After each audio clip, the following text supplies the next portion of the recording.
Bien-aimés, sans plus tarder, nous allons prendre nos Bibles. Et avant de lire la Bible, je vais vous donner juste le thème que le Saint-Esprit m'a mis à cœur de pouvoir partager avec nous cet après-midi. Le thème est que c'est que les chrétiens doivent savoir. Dis à ton voisin ce que tu dois savoir. Mais c'est une question, il faut savoir qu'est-ce qu'il faut savoir. Je fais plus de la tautologie afin que nous puissions comprendre. Il faut savoir ce qu'il faut savoir. Et alléluia. Ce que les chrétiens doivent savoir. Et maintenant là, bien aimés, nous venons de finir presque l'année.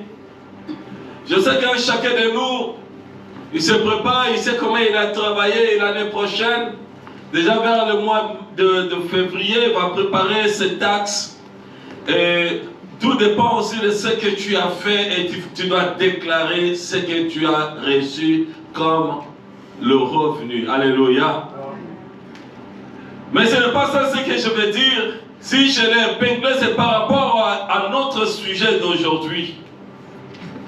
Bien-aimés, nous avions dit en ces derniers temps, nous voulons que le peuple de Dieu comprenne une chose. C'est que le chrétien étant enfant de Dieu, on n'est pas un peuple comme tous les autres peuples du monde. Est-ce que quelqu'un comprend ce que je veux dire?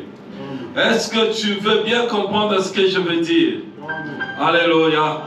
Bien aimé, la Bible nous dit dans le livre de Genèse chapitre 1 verset 26 ce que les chrétiens doivent savoir, ce que tu dois savoir. Bien aimé, qu'est-ce que tu dois savoir? La première des choses, tu dois savoir que Dieu t'a créé pas à l'image de quelqu'un autre. Il ne t'a pas créé à l'image des animaux. Et l'homme tel qu'il est là, il n'est pas un processus ou bien un changement d'une nature à une autre nature. Tu ne viens pas d'un animal pour qu'aujourd'hui tu deviennes homme. Dieu t'a créé. Dieu a créé depuis le commencement. Il a créé l'homme. Et quand il l'a créé, il l'a créé à son image. Il a créé l'homme à son image. On n'est pas un sujet de métamorphose de singe. L'homme ne vient pas du singe. L'homme ne s'est pas transformé et il a changé jusqu'à ce qu'il est devenu homme tel qu'on est là maintenant. Or, si cela était le cas, on devrait déjà changer à ce moment. Je ne sais pas, on serait qui. Mais quand Dieu t'a créé, il t'a créé à son image et à sa ressemblance. Est-ce que quelqu'un peut dire Amen? Amen. C'est lui qui avait fait la théorie que l'homme venait du singe. Avant qu'il ne meure, il avait changé sa théorie. Il a dit, je me répands de l'avoir parlé ainsi. Mais l'histoire n'a pas voulu l'effacer, il a laissé comme ça et on l'a enseigné. Mais bien aimé, quand Dieu créa l'homme, il a béni l'homme, il a dit, je te donne tout sur la terre. Dieu a tout organisé, il a tout préparé, il a pris 6 jours pour travailler pour l'homme. Quel privilège avons-nous reçu auprès du Créateur qui a tout préparé pour nous et en fin de compte, il a dit, faisons l'homme à notre image. Quand on parle de l'image de Dieu, on voit la dominance. Dieu a dit que l'homme domine sur tout ce qui est sur la terre. Cela veut dire, tu es appelé à dominer sur tout ce qui est sur la terre. Et selon la ressemblance de Dieu, cela veut dire avoir de l'autorité et du pouvoir ici sur la terre. Donc il n'y a rien qui peut résister l'homme parce que Dieu lui a tout donné en possession. Amen. Et Dieu bénit l'homme. Quand Dieu bénit l'homme, Dieu n'a pas béni l'homme historiquement. Il t'a béni tel que tu es là. Dieu t'a béni. Dis, je suis béni de Dieu. Je suis béni de Dieu. Parce que l'intention première de Dieu et le désir de Dieu pour l'humanité, quand nous parlons de l'humanité, je vois l'homme, je te vois. Son intention à lui, premièrement, était que tu sois béni. Alléluia. Amen.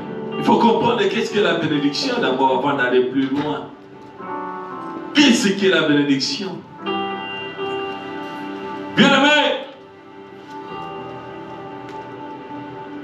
la bénédiction, c'est le pouvoir que Dieu a donné à quelqu'un de pouvoir se multiplier, de pouvoir prospérer, de pouvoir devenir grand. Amen. Amen. C'est le pouvoir. Deutéronome chapitre 8, verset 18. Quelqu'un peut nous faire la lecture, ou bien on le met sur l'écran. Deutéronome chapitre 8, verset 18. Écoute, la Bible dit ceci: souviens-toi de l'Éternel ton Dieu, car c'est lui qui te donnera de la force pour les acquérir, afin de confirmer comme il le fait aujourd'hui son alliance qu'il a jurée à tes pères. J'aime bien, il y a des versions et des versions, si on peut trouver d'autres versions. Ici on dit, c'est Dieu qui t'a donné la force pour acquérir. Donc, la bénédiction, c'est une force pour acquérir les choses que par toi-même tu ne pouvais rien. La bénédiction, en quelque sorte, c'est aussi une faveur que Dieu donne à quelqu'un. Donc, quand on parle de faveur, c'est quelque chose de l'immérité, quelque chose que tu n'as pas mérité. Tel que tu te vois, nous avions vu la grâce de Dieu qui était sur un homme appelé David. Il avait le pouvoir d'attaquer les lions et l'ours. Mais avec la force des lions et la force de l'ours, tu ne peux pas aller derrière ces animaux et arracher une brebis entre leurs mains, surtout quand ils sont affamés. Mais Dieu avait donné à David la force de pouvoir le faire. Alléluia. Donc, la bénédiction, c'est la force que Dieu donne. Apparemment, on peut voir quelqu'un qui n'a pas la possibilité, la capacité de pouvoir changer les choses. Il n'a aucun mérite pour faire quelque chose. Il n'a aucune force pour agir. Mais par la grâce de Dieu, voilà pourquoi nous disons la bénédiction, c'est une faveur, c'est une grâce de Dieu. Parce que la bénédiction, c'est Dieu qui se met à la place de l'homme et travaille en sa faveur. Alléluia. Et bien aimés dans le Seigneur, nous sommes bénis. La Bible dit que nous sommes bénis. Qui nous a bénis? C'est Jésus. Et pourquoi je parle de ça? Parce que tout commence en esprit, je voulais dire. Tout commence en esprit. Si spirituellement, tu sais que Dieu t'a béni, tu dois transformer ton intelligence afin de reconnaître que la main de Dieu est sur toi. Et quand tu reconnais la main de Dieu sur ta vie et la main de Dieu qui t'a béni, bien, mais tu changes ta façon même d'agir. Alléluia. Amen. Tu changes ta façon d'agir. Et pourquoi nous parlons aujourd'hui de la bénédiction? Je voulais que le peuple de Dieu sache une chose. Que dans l'ancien temps, Dieu a béni l'Église. Mais aujourd'hui, Dieu nous a bénis au travers Jésus-Christ. Alléluia. Amen. Premièrement, ça a commencé avec Abraham. Genèse chapitre 12. Quand on lit Genèse chapitre 12, verset 3.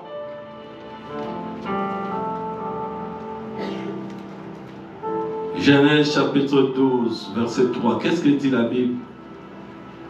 Je bénirai ceux qui te béniront et je maudirai ceux qui te maudiront. Et toutes les familles de la terre seront bénies en toi. Dieu a béni Abraham comme l'échantillon. Abraham était comme l'échantillon. Je veux dire, le premier d'entre plusieurs. Dieu dit à Abraham, je te bénis. Et toi, tu seras une bénédiction pour plusieurs. Plusieurs qui viendront seront bénis par toi. Les familles de la terre seront bénies par toi. Donc, au travers d'Abraham, Dieu a répandu la bénédiction afin que quiconque va se joindre à Abraham, automatiquement, il est béni. Alléluia. Tu reçois la même quantité, la même portion, la même dimension, la même tout ce qu'Abraham avait, tu le reçois automatiquement parce que tu fais partie de sa famille. Vous savez, aujourd'hui, on a vu les enfants d'Israël. Tout le monde connaît que les Juifs sont puissants. Une petite nation au milieu de ses ennemis. Et vous avez vu, c'est eux-mêmes qui se décident pour la guerre. S'ils disent nous allons bombarder, ils vont bombarder jusqu'à ce qu'ils vont s'arrêter. Personne ne peut les arrêter. Qu'est-ce qui a fait de ce peuple avoir une telle force? Et les Juifs, ceux qui demandent à Dieu, j'ai suivi les Juifs qui disaient, nous ne prions pas que Dieu nous bénisse, nous prions que Dieu nous donne seulement la pluie. Une fois qu'on a la pluie, on a tout ce dont on a besoin. Alléluia. Amen. Et ils demandent que la pluie. Et vous savez, la personne qui a créé l'automobile, ce sont des Juifs. La première personne, ils ont créé l'automobile. C'est alors qu'aujourd'hui il y a transformation, parce que la technologie reste le même, et les principes restent le même. Ce sont des Juifs qui ont découvert l'automobile. Pourquoi? Parce qu'il y a une lignée de bénédiction. La bénédiction que Dieu nous a donnée, il est venu à nous par alliance. Alléluia. Amen. On est béni par alliance. Quand on parle de l'alliance, c'est quelque chose que personne ne peut casser. Personne ne peut briser l'alliance. L'alliance que nous avons avec Dieu, c'est ce qui nous a joints à cette grande partie de bénédiction que lui-même a déclarée au travers de son serviteur Abraham. Amen. Alléluia. Amen. Bien-aimé, cette alliance est insécable. Cette alliance ne peut se rompre. Cette alliance est éternelle.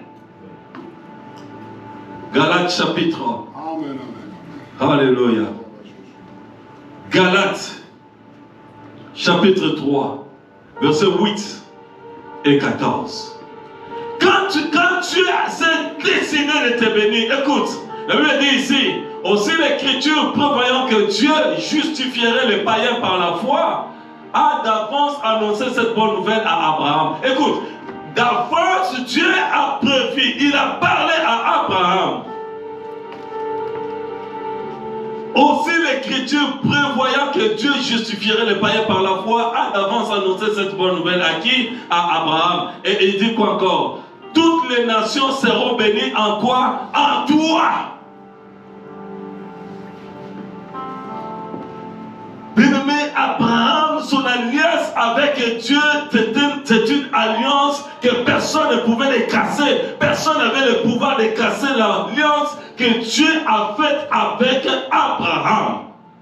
Il était un homme très béni de Dieu. Parce qu'il dit, là où nous avions lu dans Genèse chapitre 12, verset 3, il dit ceci: dans l'alliance que Dieu a faite avec Abraham, parce qu'il a béni Abraham, il dit, je bénirai tous ceux qui te béniront et je maudirai tous ceux qui te maudiront. Un enfant de Dieu qui est dans l'alliance d'Abraham, même si quelqu'un te maudit, tu ne dis rien, Dieu va s'en en charger et c'est Dieu qui prend soin de ta vie. Amen. Alléluia. Est-ce que quelqu'un comprend ce que je veux dire? Alléluia. Tu maudis un enfant de Dieu, Dieu prend soin de toi, il maudira la personne. Le vouloir ou pas. Est-ce que quelqu'un comprend la bénédiction que Dieu a placée dans sa vie? Amen. Alléluia. Tu n'es pas n'importe qui, dis je ne suis pas n'importe qui. Tu es lié parce que ça c'est la même parole que Dieu a adressée à Abraham, c'est la même parole qu'il t'adresse toi aussi. Et Galates chapitre 3, verset 14. Il dira encore ceci au verset 14. Afin que la bénédiction d'Abraham eut pour les païens son accomplissement en Jésus-Christ. La même bénédiction que Dieu avait déclarée sur Abraham devrait avoir son accomplissement à toi et à moi au travers de l'œuvre que Christ a accomplie à la croix. Et que nous réussissions par la foi l'esprit qui avait été promis. Donc quand Dieu a libéré cette bénédiction, c'est maintenant au travers de Jésus-Christ que toi et moi, nous sommes héritiers de cette promesse. Amen. Est-ce que quelqu'un sait qu'il est béni? Est-ce que quelqu'un sait qu'il est béni? J'aimerais que tu prennes juste 30 secondes de bénir Dieu, de dire Seigneur merci parce que je suis riche, tu m'as béni. Prends une seconde, commence à dire merci à Dieu. Rends gloire à Dieu, dis à Dieu merci parce que tu m'as béni. Commence à regarder un peu cette bénédiction de Dieu sur ta vie.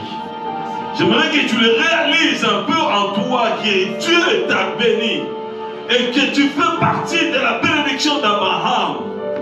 Car cela est passé par Jésus-Christ. Oh, merci mon Dieu. Merci de nous avoir bénis. Gloire à toi, Seigneur. Est-ce qu'on peut acclamer le Seigneur?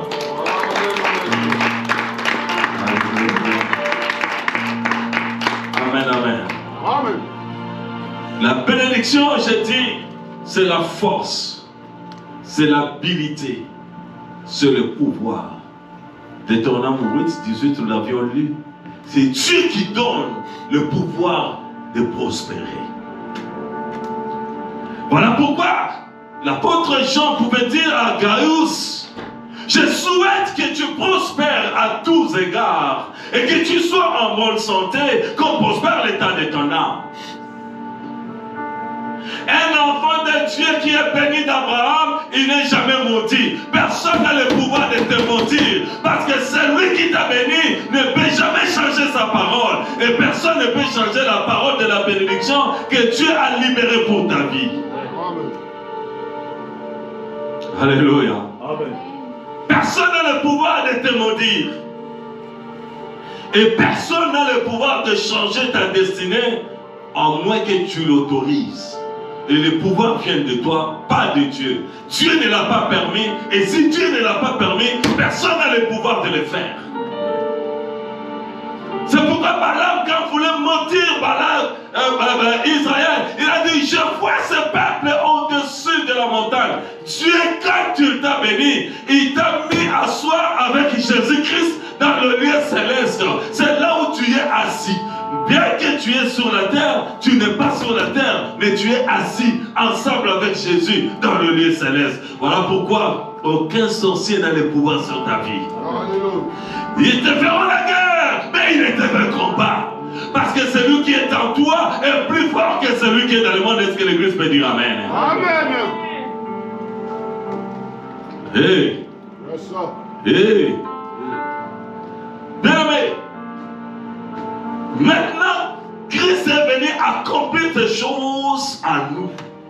Quand Christ est venu, Israël, on le voyait sur la montagne. Balaam ne pouvait pas maudire. Mais aujourd'hui, pour l'Église, nous sommes assis dans le lieu céleste ensemble avec Jésus-Christ. La même personne ne peut arriver. Personne. Oh my God, est-ce que quelqu'un peut dire Amen? Amen. Tu es assis là. Et écoute, Éphésiens chapitre 1, verset 3 dit ceci. Que nous sommes bénis. Parce que Christ est venu dans le Nouveau Testament, la bénédiction commence sur le plan spirituel. Parce que celui qui est spirituel, il peut dominer sur la chair. Le monde est gouverné par l'esprit. Et c'est pour cela, la Bible dit ceci. Dieu lui-même nous a bénis de toutes sortes de bénédictions. Dans où? Dans le lieu céleste. En Jésus-Christ. Alléluia. Étant en Christ, incubé en Christ, tu es mis à part. Et tu es en train de subir la rosée du ciel sur toi. Le ciel descend sur toi. La bénédiction la plus de Dieu descend sur toi afin que tu puisses être une bénédiction pour le monde. Alléluia. Alléluia. Alléluia. Une bénédiction que les parents ne peuvent pas te donner. Une bénédiction que le gouvernement ne peut pas te donner. Une bénédiction que personne ne pourra te donner. C'est la bénédiction que Dieu t'a donnée. Et quand Dieu t'a donné cette bénédiction, il a juré par lui-même qu'il t'a béni. Et quand Dieu jure par lui-même, personne ne peut changer ce que Dieu a signé. Oh my God. Alléluia.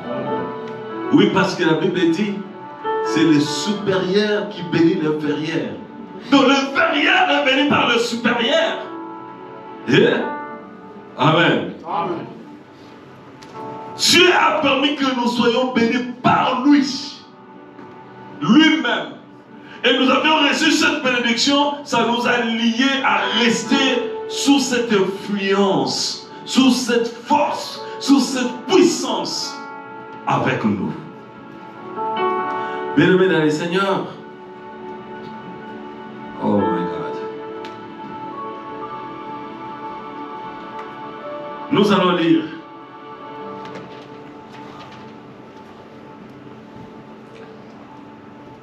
dans le livre de Genèse chapitre 26 à partir du 12e verset 4. J'aimerais d'abord prendre la bénédiction, le pouvoir. J'aimerais que nous puissions comprendre ce que c'est la bénédiction. Bien aimé, j'aimerais d'abord que nous puissions rentrer et savoir. Nous allons prendre juste l'exemple d'Isaac. Écoutez ici, la Bible dit quoi? Isaac s'aima dans ce pays et il recueillit cette année le centime, car l'Éternel les bénit. Alléluia. Continue. Cet homme devint riche. Il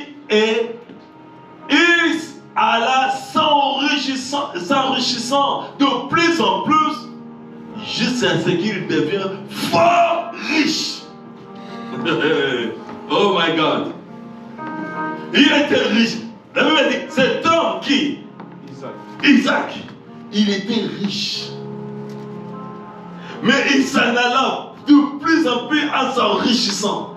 Il était devenu plus fort. Oh my God. Fort riche. Pourquoi? Parce qu'il avait reçu de la part de son père cette alliance de bénédiction. Mais j'aimerais vraiment que vous puissiez lire le verset 14, dit quoi? Il avait des troupeaux de menu bétail, des troupeaux de gros bétail et un grand nombre de serviteurs. Aussi les Philistins lui portèrent envie. Bien aimé, j'aimerais vraiment que vous alliez lire tous les versets. Je n'ai pas le temps pour pouvoir lire tout. Mais j'aimerais d'abord commenter sur cet homme qu'on appelle Isaac. Isaac a demandé à Dieu, il dit, je vais me déplacer pour aller en Égypte. Comme tout le monde ici, des fois, quand tu es assis quelque part, tu te dis, je vais changer d'endroit pour pouvoir prospérer. Je vais changer de place pour pouvoir prospérer. Je vais changer d'église pour pouvoir prospérer. Je vais changer de maison pour pouvoir prospérer. Mais Dieu dira à Isaac, ne bouge pas, reste là, je te bénirai là où tu es. Alléluia. Dieu dit à Isaac, je te bénirai là où tu es. Ne te déplace pas. Bien-aimé, tu es béni là où la parole de Dieu t'a trouvé. Est-ce que quelqu'un peut dire Amen? Amen. Il fallait que la parole sorte. Et quand la parole est sortie, Dieu a dit, peu importe la sécheresse dans le pays, peu importe la disposition, la politique économique de ce pays, je te bénirai là où toi tu es. Tu ne changeras pas de place. Reste là où tu es, je te bénirai. Mais il faut rester à l'écoute de Dieu. Si Dieu te dit de te déplacer, déplace-toi. Mais si Dieu te dit de rester rester là où tu es. Reste là où tu es, c'est là où il va te visiter. Amen. Et cet homme est devenu tellement puissant. Pourquoi? Il est allé creuser dans le puits qui n'avait plus d'eau. Et Dieu, parce qu'il donne le pouvoir à quelqu'un de prospérer, il a fait en sorte que le puits puisse jaillir de l'eau. Tellement quelque chose qui a été abandonné, mais par lui, Dieu a fait grâce afin que la vie revienne encore. Alléluia. Gloire à Jésus. Je dis à quelqu'un, Amen. ne te décourage pas, Oh. n'abandonne pas. Gloire à Dieu. Là où tu as échoué hier, demain tu n'échoueras pas. Si Dieu est avec toi, tu prospéreras sur le même puits que toi tu avais abandonné hier. Parce que Dieu est Dieu et il reste Dieu. Il reste derrière sa parole pour Je l'accomplir. le reçois au nom de Jésus. Alléluia. Amen. Reste là où Dieu veut que tu restes. Dieu a dit à Isaac, ne bouge pas, reste là, je te bénirai là. Et là, là. Oh. C'est là que je te bénirai. Gloire à Dieu. Bien-aimé, cet homme est devenu tellement puissant, il s'est égalé à la nation. Oh my God. Voilà pourquoi Dieu dit, quand je bénirai, je te bénirai. Tu prêteras aux nations, mais toi tu n'iras pas chercher l'argent auprès de la nation. Mais c'est toi qui vas leur donner de l'argent. Bien-aimé, Dieu peut t'élever à l'auteur d'une nation. Voilà pourquoi j'ai dit, quand Dieu te parle, Dieu te voit comme une nation. Tu es une nation. Tel que tu es une nation. Oh my God. Oh. Dieu a déployé la grâce, la force de la prospérité sur Isaac. Isaac a commencé à faire ce qu'il faisait, il prospérait. Le gens de la nation, les Philistins ont dit, mais non, tu es devenu tellement puissant que nous ne voulons plus que tu restes avec nous. Va-t'en. Il avait fallu qu'il recommence la vie à zéro. Mais bien aimé, je vais dire à quelqu'un, avec Dieu, il n'y a pas de point zéro. Avec Dieu, là où tu vas recommencer, c'est là où il va partir avec toi. Et cet homme est devenu encore très puissant là où il était parti. Il a creusé, voilà pourquoi. Il avait creusé des puits, il a donné le nom, et jusqu'à ce qu'il a dit à quelque part, Ebenezer, jusqu'ici, l'Éternel nous a secourus. Bien aimé, l'Éternel te secourira si tu demeures dans l'alliance avec Jésus-Christ. Est-ce que quelqu'un comprend ce que je veux dire? Il n'y a pas de malédiction en Israël, il n'y a pas de malédiction aux enfants de Dieu. Bien-aimé, dis la malédiction est nulle et sans effet dans ma vie. J'aimerais que tu le dises à haute voix, mais la malédiction est nulle et sans effet en moi. Bien-aimé, Dieu bénit cet homme richement. Il a béni jusqu'à ce qu'il est devenu fort riche. Et le roi est allé chercher un homme. Bien-aimé, il faut que les rois viennent nous chercher. Mais comment les rois, les hommes peuvent-ils venir nous chercher? Ils ne peuvent pas venir nous chercher tout en étant des salariés. C'est que les chrétiens doivent savoir qu'un salarié jamais ne prospérera. Jamais ne deviendra riche.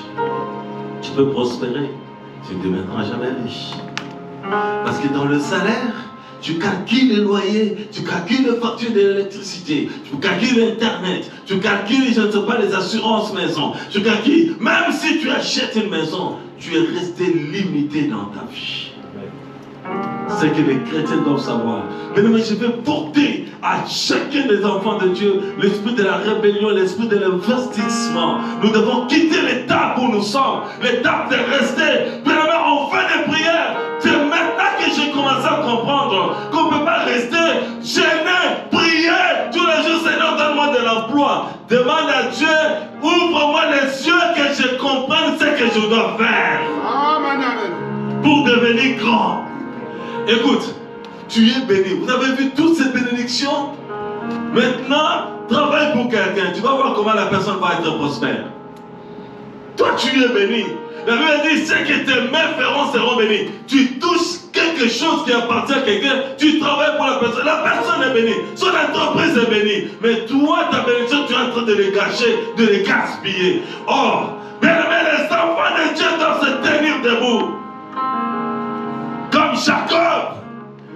dit à son beau-père, regarde, depuis que je travaille pour toi, comment est-ce que Dieu t'a béni au travers de ma main?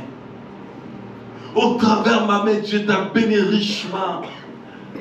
Je ne peux pas rester à attendre le salaire. Tu as changé mon salaire 10 fois. Il a dit à son beau-père, tu as changé mon salaire combien de fois? 10 fois. Mais malgré le changement de salaire, il n'y avait rien qui est arrivé. Il a dit, maintenant, Dieu m'a béni. Pas pour que je sois ton serviteur. Dieu m'a béni pour que je sois moi-même le propriétaire, le boss de mon entreprise. Il s'est mis debout. Il a dit, maintenant c'est le temps de travailler pour moi et pour ma maison. Alléluia. Dis, je suis une nation. Je suis une nation. C'est que les chrétiens doivent savoir. Amen. Je veux vous dire une chose. Travailler, aller au travail, la première des choses, le travail, c'est la pépinière. C'est là où on part chercher la sémence. Alléluia. Amen. Alléluia. Amen. Tu peux aller chercher ta sémence là où tu fais, là où tu travailles, dans ton entreprise. Cherche. Et quand tu vas prendre ta sémence, n'oublie pas que dans tout ce que tu es en train de travailler, dans ton revenu, il y a la sémence là-dedans. Ne mange pas la sémence. Est-ce que quelqu'un peut dire Amen? Amen. Vous savez, nous mangeons des fois tout et on mange la sémence, on manque comment s'aimer. On ne mange jamais la sémence.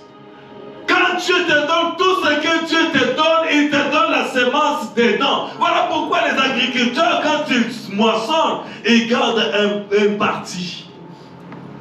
J'ai vu nos grands-parents, quand ils récoltaient les arachides, les maïs, ils vont choisir les maïs qui ont des bonnes mines là. Ils les mettent quelque part à part.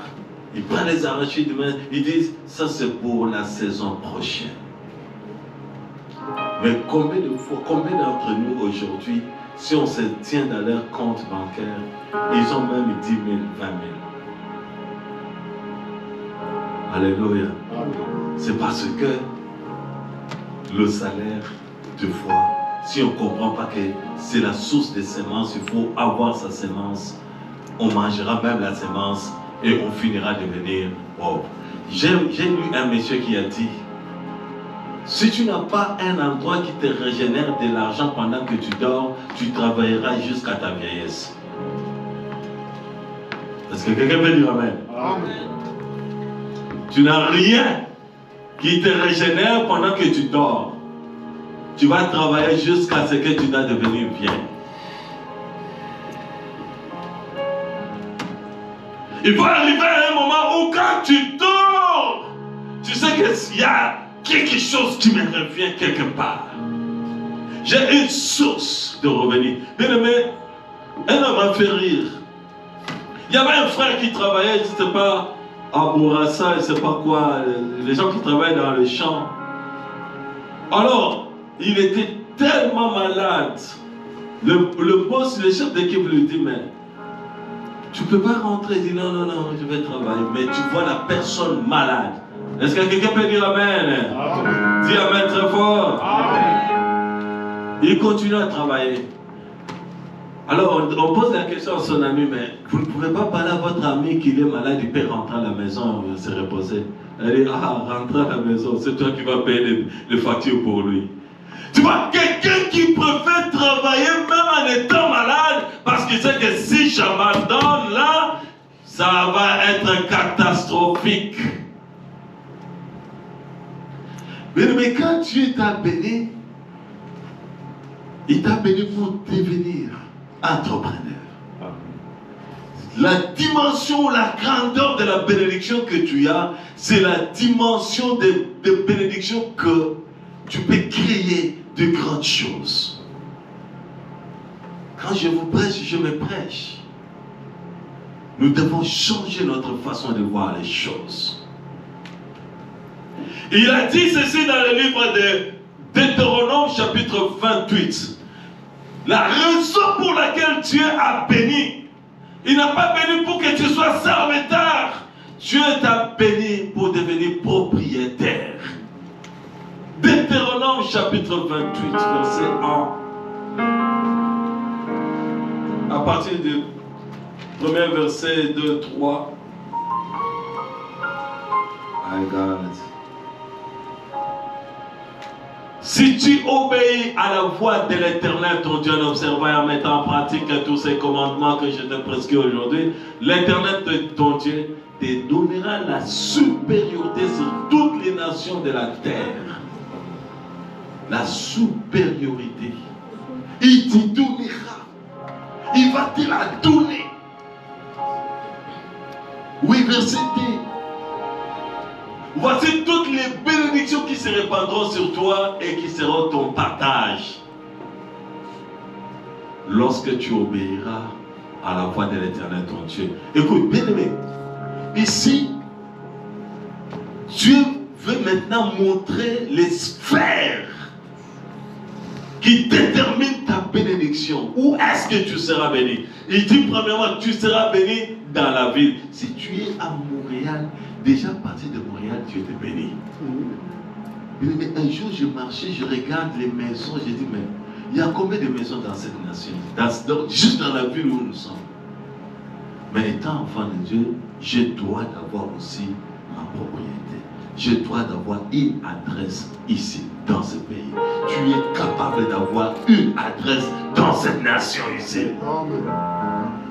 Est-ce que quelqu'un peut dire Amen? Amen. Quand tu réponds Amen, ça veut dire que tu acceptes et que cela arrive dans ta vie. Yes. Je regardais le nombre de véhicules. Je dis, mais ceux qui conduisent ce véhicule, ils n'ont pas deux têtes, trois têtes. Ils ont une tête comme moi et deux mains et deux pieds. Je dois aussi l'avoir. Dieu te donne si tu te décides d'accepter ce qu'il a promis et il va te le faire aussi. Dans la ville, tu seras béni et dans le champ. Mais on dit dans le champ. Le champ là, c'est vraiment interprété en lingala bilanga. Mashamba. Alléluia. C'est dans le champ que Dieu bénit. Ça veut dire, tu travailles la terre, Dieu bénit ta terre. Oui, continue. Les fruits de tes entrailles, Dieu bénit tes enfants. Parce que tu es en alliance avec Dieu. Les fruits de ton sol, tout ce que tu mets dans le sol, quand ça sort, Dieu le bénit. Quand Dieu bénit quelque chose, il le multiplie. Quand on parle de la bénédiction, ça veut dire la multiplication.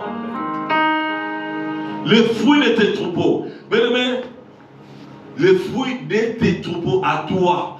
On ne dit pas les troupeaux de quelqu'un d'autres troupeaux. Et on dit le fruit de ton sol. Le sol que Dieu t'a donné. Les portées de ton gros et de ton menu bétail. Ici, tu parles de l'entreprise individuelle qui va bénir. Dieu a béni ta main pour que tu travailles et que tu produises. Alléluia. Amen. C'est pourquoi quand tu ne fais rien, tu fais pour quelqu'un. Dieu bénit la personne. Dieu bénit ton entreprise parce que toi, tu es là. Ta main agit dans cette entreprise. Dieu bénit cette entreprise. Alléluia. Toutes ces choses seront bénies.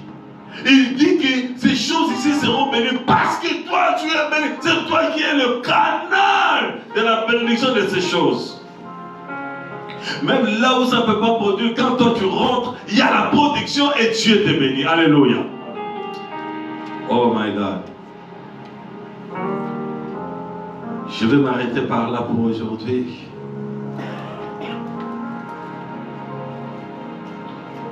Pourquoi Dieu donne toutes ces bénédictions? C'est pour le bien du royaume. C'est pour donner gloire à son nom. C'est pour que le monde sache que ceux qui se donnent à Dieu, Dieu les bénit. Mais tu peux créer la sémence. Dieu, tu vois, des fois, quand on libère Et surtout quand on donne pour l'œuvre de Dieu, Dieu libère cette bénédiction. Il y a un homme, quand tu as les soucis du royaume de Dieu, Dieu te bénit. Dieu bénit ses serviteurs. Dieu bénit ceux qui donnent dans son œuvre. Dieu les bénit. Écoute, il y a un homme qu'on appelle, j'ai oublié son nom, mais le propriétaire de Colgate. Vous connaissez l'entreprise Colgate? Cet homme, quand on le payait, lui donnait 90% à Dieu, lui restait avec 10%. Il dit, mais Dieu est tellement grand, comment est-ce que je peux donner 10% à Dieu que moi je reste avec 90%? Tellement il donnait, il louait Dieu, il donnait, il louait Dieu, il parlait, il louait Dieu. Il les donnait avec joie. Un jour, il dormait.